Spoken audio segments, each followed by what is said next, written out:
Telugu news కి స్వాగతం. నేను రూపానాథెళ్ళ.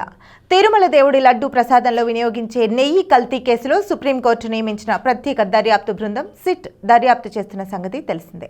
తిరుమల లడ్డు కల్తీ వ్యవహారంలో వాస్తవాలను వెలికితీయడం లక్ష్యంగా సుప్రీంకోర్టు గత ఏడాది అక్టోబర్లో స్వతంత్ర సిట్ను ఏర్పాటు చేసిన సంగతి విదితమే.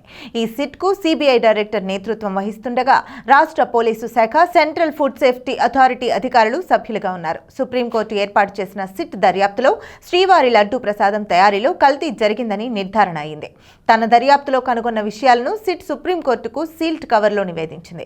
లడ్డు ప్రసాదం తయారీలో వినియోగించిన నెయ్యి కల్తీ కేసుకు సంబంధించి సిట్ 14 మందిని అరెస్ట్ చేసింది. అరెస్ట్ చేసిన వారిలో Bhole Baba dairy, AR dairy, Vaishnavi dairy డైరెక్టర్లు, సిబ్బంది ఉన్నారు. అలాగే సిట్ తన దర్యాప్తులో భాగంగా టీటీడీ మాజీ chairman YV Subba Reddy PA Appanna సహా పలువురు టీటీడీ ఉద్యోగులను విచారించింది. ఈ విషయాన్ని కూడా సిట్ సుప్రీంకు సమర్పించిన నివేదికలో పేర్కొంది. అంతేకాకుండా ఈ కేసులో నిందితులు దర్యాప్తును అడ్డుకోవడానికి చేసిన ప్రయత్నాలను సవివరంగా ఆ నివేదికలో పొందుపరిచింది.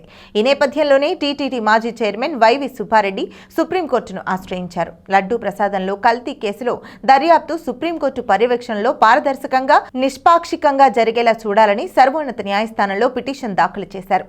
ఈ కేసు దర్యాప్తు విషయంలో రాష్ట్ర ప్రభుత్వం మితిమీరి జోక్యం చేసుకుని రాజకీయ ఒత్తిడిని తీసుకొస్తోందని ఆయన తన పిటిషన్లో ఆరోపించారు.